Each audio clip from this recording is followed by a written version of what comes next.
messieurs, bonjour et bienvenue à vous dans cette nouvelle édition de votre journal de 15 heures. Dont voici les principaux titres.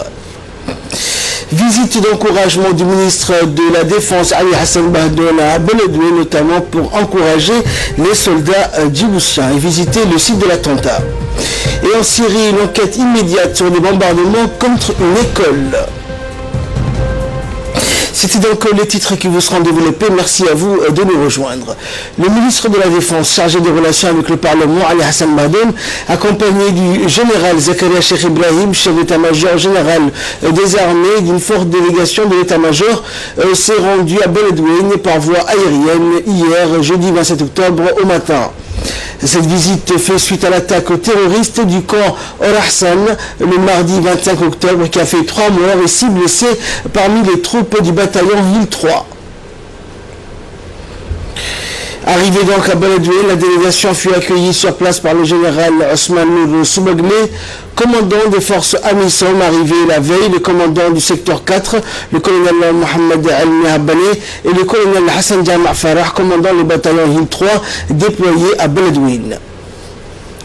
Et après la revue des troupes, la délégation s'est rendue au camp de base de la BISOM où elle fut rejointe un peu plus tard par l'ambassadeur de la République de Djibouti à Mogadiscio, Aden Hassan Aden. Une réunion d'information s'est tenue en présence des officiers des forces éthiopiennes membres de la BISOM. De cet attentat lâche de la situation de la région, il ressort qu'il existe une crispation politique qu'il faudrait suivre de près, notamment après la création du gouvernement local dénommé Hil Shabelle pour la région de Hiran et Shabelle. Au vu de tout cela, une vigilance accrue et une prise de disposition en temps réel selon l'évolution de la situation sur terrain est préconisée. La délégation s'est ensuite rendue au camp Al-Ahsan de l'armée djiboutienne situé à l'autre bout de la ville. Les autorités se sont rendues compte de l'ampleur de l'explosion qui a eu lieu. Le souffle a en effet rasé les toits des maisons à 100 mètres à la ronde. Le véhicule qui était un camion de 6 T bourré d'explosifs a complètement été pulvérisé. Ce sont les débris qui ont tué nos militaires.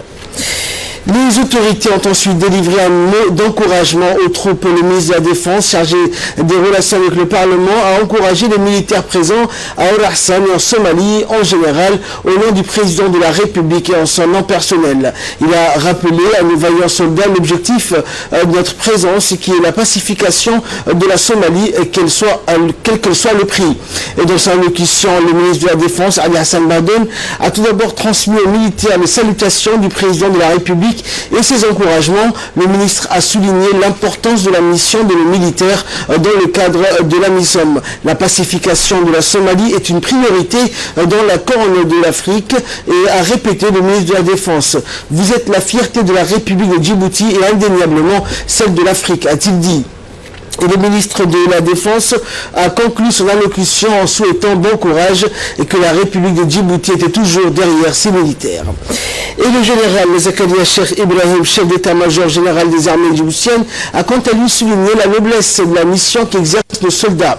Il a préconisé à ne pas baisser la garde et de rester vigilant, même s'il faut se garder de même des représailles contre la population. Le général Zakaria Cheikh Ibrahim est longuement revenu sur la situation de la région et les relations cordiaux qui ont prévalu entre la population et les militaires djiboutiens depuis le déploiement de nos forces dans Hiran.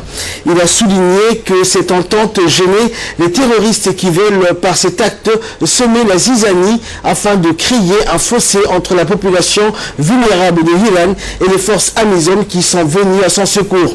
Le général Zakaria, chef d'état-major des armées, a préconisé à déculper la vigilance et à se défendre contre toute menace en se gardant, a-t-il dit, de toute représailles. L'ambassadeur de Djibouti à Mogadiscio, Aden Hassan Aden, a quant à lui souhaité de voir la Somalie pacifiée et stable. Il a rappelé aux militaires que Djibouti n'est pas la seule à faire l'effort d'œuvrer pour la paix de la Somalie, mais a-t-il souligné, la Somalie a une place particulière dans les cœurs des Djiboutiens et c'est pourquoi notre présence et notre sacrifice pour elle aujourd'hui.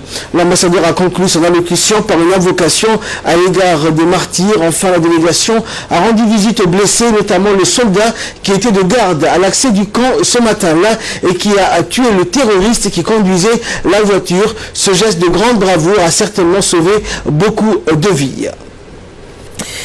Et dans le cadre de la célébration de la Journée internationale de la femme rurale, la ministre de la Femme et de la Famille, Moumina Ahmed Hassan, s'est rendue hier à Obok. Lors de ce déplacement, qui était l'étape ultime de sa tournée régionale, Madame la ministre était accompagnée par la secrétaire d'État aux affaires sociales, les parlementaires de la région de Bok et de Tadjoura, la secrétaire générale de l'UNFD et la représentante de l'UNICEF. Cette cérémonie a vu la participation du préfet, du président du conseil régional et des autorités locales. Ainsi, l'association des femmes obokoises pour le développement à Obok a bénéficié de matériel d'autonomisation, lesquels devraient permettre de renforcer et d'équiper les femmes rurales exerçant déjà une activité génératrice de revenus et réduire leur vulnérabilité en améliorant leurs conditions de vie et celles de leurs enfants. Il faut noter que cette année, la commémoration de la journée coïncide avec le lancement des activités de renforcement des associations s'inscrivant dans le cadre du projet autonomisation des femmes et renforcement des communautés. Après Arta, Alissabi et Diki et Tadjoura, les associations de Tadjoura, c'était au tour d'Obok de bénéficier des appuis techniques. En marge de cette journée, la ministre de la Femme et de la Famille, Moumina Ahmed Hassan, a procédé à la pose de la première pierre de la garderie communautaire à Fantihelo. La famille depuis plusieurs années dans le cadre du renforcement des structures communautaires pour la prise en charge de la toute petite enfance. Donc il y a des garderies communautaires qui sont gérées par les groupements de femmes au niveau de la communauté de Fantahero. Et aujourd'hui nous avons été ravis de pouvoir inaugurer la mise en place d'un nouveau centre en dur qui améliorera non seulement les capacités pour pouvoir regrouper beaucoup plus d'enfants, mais aussi les conditions dans lesquelles ces enfants vont pouvoir être stimulés au niveau de la communauté. Mais c'est quelque chose que nous finançons au niveau de la communauté de Fantahero et aussi à Arta. Et ce n'est qu'un début, parce que nous souhaitons quand même dans le long terme qu'on puisse avoir des garderies communautaires dans toutes les communautés de Djibouti pour assurer la prise en charge des tout-petits. Et dans une interview qu'elle nous a accordée, la ministre de la Femme et de la Famille a indiqué que ce projet est concrétisé grâce à l'appui financier de l'UNICEF. Il faut par ailleurs rappeler que le ministère de la Femme et de la Famille a mis en place depuis 2009 des garderies communautaires avec l'appui financier de l'UNICEF dans les 5 régions de l'intérieur et au niveau de Djibouti-Ville. Ces garderies communautaires comptent aujourd'hui 15 garderies au niveau des régions et 14 sont implantées au niveau de la commune de Balbala et de Boulaos. Nous écoutons la ministre. Je tiens d'abord à remercier l'accueil chaleureux qui nous a été réservé par les femmes de Bok. Accueil très touchant, accueil qui montre combien la femme de Bok est engagée et respecte l'hôte. Je pense qu'on a fait une tournée dans les 5 régions. Un accueil aussi chaleureux nous a été réservé dans les 5 régions. Et je tenais, avant de rentrer dans le vif du sujet, remercier tous ces mères et toutes ces femmes qui se sont mobilisées aujourd'hui pour nous et pour nous accueillir ainsi. Nous sommes réunis aujourd'hui effectivement pour lancer le projet d'autonomisation que nous avons voulu faire et le faire durant la journée internationale de la femme rurale. Ce projet d'autonomisation, je vous en ai parlé dès ma première rencontre avec vous en vous y disant on a un projet dans lequel nous allons pouvoir donner un renforcement de capacité aux associations, du matériel et de l'encadrement et de l'accompagnement afin que les femmes qui vont bénéficier de ce projet puissent améliorer leurs conditions de vie, puissent sortir de la précarité et de la pauvreté et puissent contribuer au développement économique de leur région. Aujourd'hui, nous allons remettre un kit d'ordinateur qui est retenu dans la première phase, a souhaité avoir un kit d'ordinateur parce qu'elle donne de la formation, elle donne de l'encadrement à de jeunes filles et jeunes garçons déscolarisés. Donc il y aura un kit qui sera remis. Ensuite, par la suite, il y aura une équipe des cadres du ministère de la Femme qui vont venir dans les régions, dans les 5 régions, qui vont faire une formation dans le domaine requis ou nécessaire à cette association-là. Par la suite, il y aura un encadrement et un accompagnement pour ces associations. Pour mettre la première pierre pour une garderie, Ça, c'est un souhait que vous m'avez demandé dès mon premier contact avec vous, dès ma première rencontre avec vous. Ce projet a pu voir le jour grâce à l'appui financier de l'UNICEF, que je voudrais remercier à cette occasion. Il y avait une garderie, on va dire, un peu artisanale. Cette garderie que nous allons construire, ça sera une garderie en dur.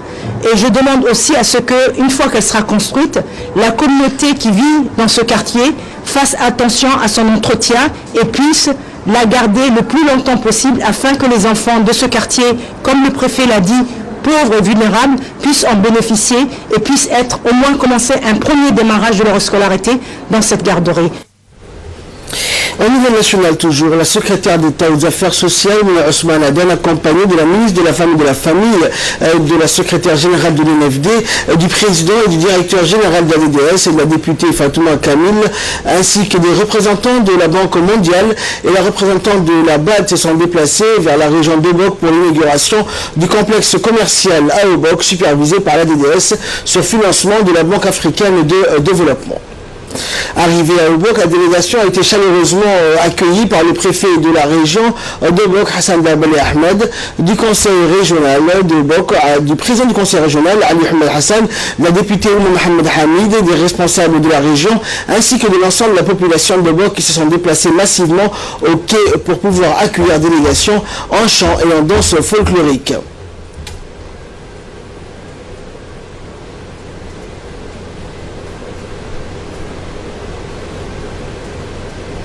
Ainsi, jeunes et moins jeunes ont tous pris part à cet accueil triomphal. Et le moment fort de cette journée a été l'accueil des petits boutres qui haussaient haut et fort le drapeau djiboutien. Et par ailleurs, le préfet de la région a ensuite reçu la délégation à son domicile avant d'entamer la journée. Et la secrétaire d'État chargée des affaires sociales, Mouna Ousmane Aden, accompagnée de plusieurs membres du gouvernement, comme la ministre de la Femme et de la Famille et de l'ensemble de la délégation, a procédé à l'inauguration officielle du complexe commercial à Obok-Ville, supervisé par l'Agence djiboutienne de développement social.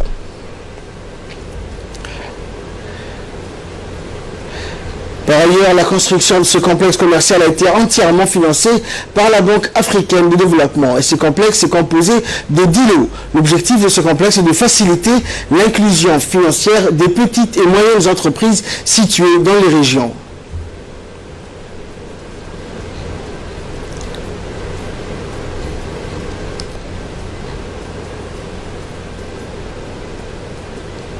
Ce complexe est un moyen également de leur donner les outils nécessaires afin d'avoir un accès et une clientèle à la recherche des produits de la région liés à l'artisanat, à la pêche et l'ensemble des biens et consommations courants.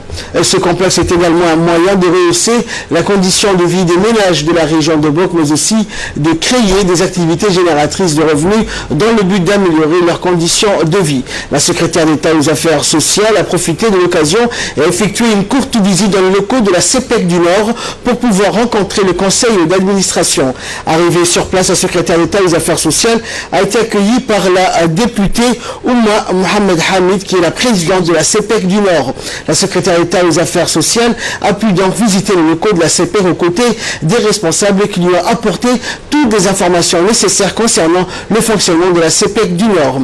Et enfin, la secrétaire d'État aux affaires sociales a encouragé l'ensemble des employés de la CEPEC du Nord et leur a demandé de continuer leurs efforts afin de promouvoir la CEPEC qui n'est autre qu'un moyen de lutte contre la pauvreté. Population, surtout pour ceux qui développent un commerce, ça va être sous la gestion principale du conseil régional de la région qui vont se charger de la gestion, du suivi, de la disponibilité de ces structures pour des personnes qui ont un commerce bien développé. Donc c'est dans un cadre de développement de la région, c'est dans un cadre de renforcement de l'entrepreneuriat de la communauté de Obok. Des activités d'information de la communauté sur la microfinance. Les CEPEC sont déjà fonctionnels ici. Il y a un point de service qui fonctionne à Djibouti pour le secteur nord. Mais les encours de crédit sont très avancés. Donc nous ici aujourd'hui on est venus, c'était pour relancer encore les activités de la CEPEC, mobiliser la population de l'utilité d'utiliser cette microfinance pour le développement communautaire, pour le développement économique. il y a un renforcement souhaité et voulu par le président de la République et par la première dame pour développer ces projets de microfinance au niveau des régions de l'intérieur. Il est l'heure à présent, mesdames et messieurs, de retrouver l'appel à la prière d'Al-Asr. La suite de ce journal, c'est juste après ça. L'appel à la prière de l'Asr, nous retrouvons la suite de cette édition. Donc la secrétaire d'État chargée aux affaires sociales, Mouna Ousmane, dans la compagnie de la ministre de la Femme et de la Famille, Mouna Ahmed, a rencontré, toujours à Obok, les membres de la CPEC pour une première prise de contact. La secrétaire d'État chargée aux affaires sociales s'est entretenue avec les bénéficiaires de la CPEC qui se sont mobilisés en masse pour l'accueillir. Cette rencontre était tout d'abord une occasion à la secrétaire d'État d'établir un premier contact avec la population, mais encore d'échanger et de discuter avec les bénéficiaires de la CPEC afin de récolter leurs doléances. En marge de ces activités de sensibilisation pour la microfinance, la secrétaire d'État a exposé à la population les programmes en cours et en perspective exécutés par le ministère ou la DDS dans la région d'Obok. À savoir également que le programme PNCF, Programme National de Solidarité et Famille, qui a été lancé par le président de la République en janvier dernier et qui va reprendre bientôt et qui offre aux familles les plus vulnérables une bourse tous les 3 mois, ou encore le programme Le Parisé, qui est un projet régional de renforcement de capacités et de construction d'équipements sociaux. Et enfin, le PROPEJA, le programme en faveur des jeunes, et les jeunes sélectionnés pour ce programme peuvent par la suite bénéficier de la microfinance. À l'issue de son intervention, la secrétaire d'État a insisté sur le fait que les caisses d'épargne de la CPEC doivent être utilisées par les bénéficiaires de la CPEC afin que tout le monde puisse en bénéficier et emprunter de l'argent, d'où son nom, et déjà Caisse populaire d'épargne et de crédit, et elle a exhorté les maires d'être actifs et de continuer dans leur élan afin de promouvoir la CPEC. Le médiateur de la République, Dr Kassim Ousmane, s'est rendu jeudi hier dans la région de Tadjoura, où il a été accueilli par le préfet Abdelmalik Mohamed Banouta, le président du conseil régional Hassan Hussein et par la société civile. Une importante réunion donc a été organisée à la préfecture de Tadjoura.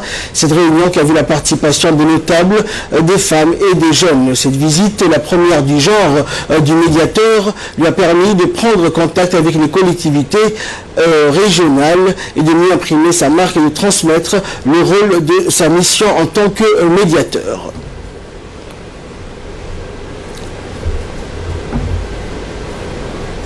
De l'administration publique.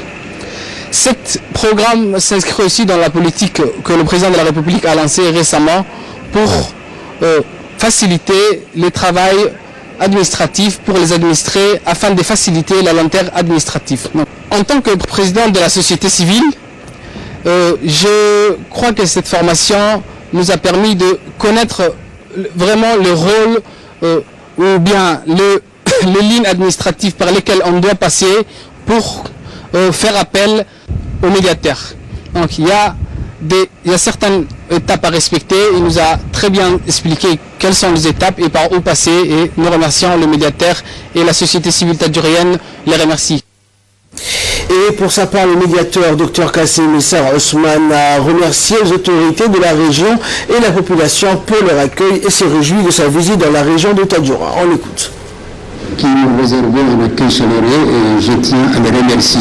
Constituer et expliquer à la population le rôle et la mission de la médiation que j'ai ainsi l'honneur de diriger depuis le 15 mai dernier. Comme vous savez, le président de la République a ordonné à tous les membres du gouvernement et à toutes les autorités locales de se rapprocher des administrés de l'administration. Et la réunion que j'ai eue aujourd'hui avec les notables, les FAB, les jeunes de la région de Tadjoura, je tenais à leur expliquer les modalités de notre intervention et quelle est la limite aussi des champs d'intervention de la médiature. Donc la population que j'ai pu rencontrer aujourd'hui remercie le chef d'État et le gouvernement son Excellence M. Ismaël Omar Guelleh pour la mise en place des institutions qui résolvent leurs problèmes Et de l'autre côté, on apprécie aussi les démarches que nous avons entreprises et je continuerai à informer cette démarche pour les autres districts au cours de la semaine prochaine. Merci. À Douai national toujours, la salle d'audience du tribunal du palais de la justice a abrité hier une importante séance qui a été présidée par la première présidente de la cour d'appel, Nima Ali Ouarsama, en présence du procureur général Jama Suleiman Ali ainsi que des juges de la haute cour et des ténors du barreau local. La première présidente de la cour d'appel, Nima Ali Ouarsama, a présidé hier donc une cérémonie de prestation de serment de 9 nouveaux magistrats en présence du procureur général Jama Suleiman Ali ainsi que des juges de la haute cour. Tour à tour, donc les nouveaux magistrats ont prêté serment devant la présidente de la cour d'appel. Ces 9 nouveaux magistrats sont nommés comme magistrats pour servir en qualité de juge au tribunal. À l'issue de la cérémonie de prestation de serment, le procureur général a saisi l'occasion pour souhaiter la bienvenue à ces nouveaux magistrats qui ont rejoint la grande famille de la magistrature. À ses devoirs, à vos habitudes, à ses habitudes, à ses présupposés, à la vérité, à l'équité. La formation nous apprend, mesdames et messieurs de la Cour, elle nous enseigne la dimension éthique de l'acte de juger, de la fonction de magistrat. Ce qui est essentiel, c'est cette dimension éthique qui est propre à l'acte de juger. Il requiert du juge l'impartialité, la neutralité, la sensibilité sans laquelle l'acte de juger perd tout à la fois sa valeur, son crédit et son autorité. Enfin, à vous tous, je vous souhaite la bienvenue dans la famille judiciaire. J'espère que cette fonction noble, profession noble que vous avez choisie, vous apportera un épanouissement complet, aussi bien sur un plan personnel que sur un plan professionnel. Madame la Présidente, j'étais un peu long, mesdames et messieurs de la Cour, je vous demande de recevoir la prestation de serment des 9 nouveaux magistrats présents devant votre juridiction. Je vous demande de me donner acte de mes réquisitions et de dire que de tout, il sera adressé procès-verbal conformément à la loi. L'une des salles de réunion du Grand Hôtel des Acacias a abrité hier un atelier de restitution du rapport d'évaluation nationale sur les mesures suivies des reportings en matière de droits sexuels et de reproduction. Cet atelier est donc organisé par la Commission nationale des droits de l'homme, la CNDH, avec l'appui du FUNIAP, le Fonds des Nations Unies pour la population, sur les mesures de suivi de reporting en matière de droits sexuels et de reproduction, a été animé par un expert juriste djiboutien, en l'occurrence Abdouradev Hassan, professeur de droit à l'Université de Djibouti et consultant national. On prit part à cet atelier d'un jour les représentants des départements concernés.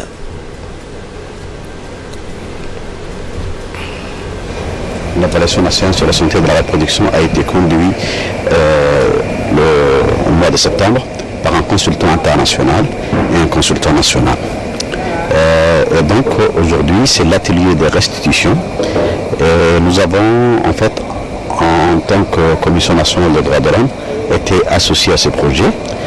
Comme vous le savez, la Commission nationale des droits de l'homme a un mandat de promotion et de protection des droits de l'homme. Et à ce titre, aujourd'hui, l'atelier porte sur l'évaluation apportée sur le droit à la santé reproductive. Et comme vous le savez, le droit à la santé reproductive est bien, un droit, c'est un droit humain, comme tous les autres droits humains, qui mérite une attention particulière. Donc ici aujourd'hui, en fait, nous allons, en fait, tous les institutions ont été invitées pour essayer de débattre, d'échanger de vues, et les recommandations et les suggestions seront incorporées dans le résultat du rapport qui sera présenté à un atelier régional qui se déroulera au mois de novembre à Amman en Jordanie. Et le Centre régional de formation maritime a organisé hier au Palais du Peuple une journée d'information sur le CRFM au profit des organes de presse et aussi ceux de l'audiovisuel. Les discussions ont porté donc sur l'échange d'informations entre les responsables du Centre régional de formation maritime et la presse écrite et audiovisuelle. L'événement a vu la participation de la directrice de ce centre, Nima Hussein Doualé, ainsi que plusieurs journalistes issus de plusieurs organes de presse de l'audiovisuel, à savoir Al-Ghal, l'ADI, La Nation, Universal TV et de la radio-télévision de Djibouti, étant représentés par notre confrère Hussein Aouled Miguel. Le CRFM a été conçu pour répondre aux soucis des pays de la région d'endiguer le phénomène de la piraterie, l'idée étant de mettre sur pied une structure permettant en particulier d'améliorer les capacités des administrations des pays de la région pour combattre la piraterie et renforcer la sécurité et la sûreté maritime.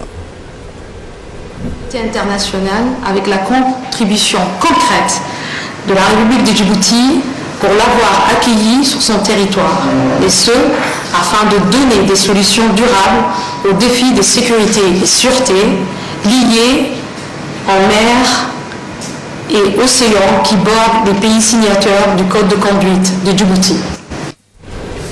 Et enfin, sport pour clôturer l'actualité nationale. La Fédération djiboutienne d'aviron et de canoë a clôturé un atelier de formation d'entraîneurs de niveau 1 au CDC de Quartier 5 qui s'est déroulé du 20 au 27 octobre dernier. Cette cérémonie de fin de formation, organisée sous l'égide du secrétaire d'État à la jeunesse et au sport avec la collaboration du Comité national olympique et sportif djiboutien, a regroupé une vingtaine de jeunes, dont 6 filles. Cette formation s'inscrit dans le cadre de développement et promotion du sport national. Ce sport, pourquoi pas les mettre dans les compétitions internationales, préparer des athlètes et des entraîneurs pour les grandes cérémonies. S'il y a aussi qualification et conditions pour les prochains Jeux Olympiques de Tokyo 2020, la balle est dans votre camp. Persévérez, travaillez et nous sommes avec vous pour vous soutenir. Et bien, nous passons à l'actualité internationale. Bombardement contre une école syrienne. Ban Ki-moon exige une enquête immédiate.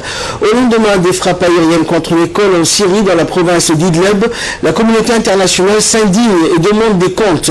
Le secrétaire général des Nations Unies, Ban Ki-moon, exige une enquête immédiate et impartiale. L'ex-premier ministre britannique et envoyé spécial de l'ONU pour l'éducation, Gordon Brown, réclame une enquête de la Cour pénale internationale pour crimes de guerre.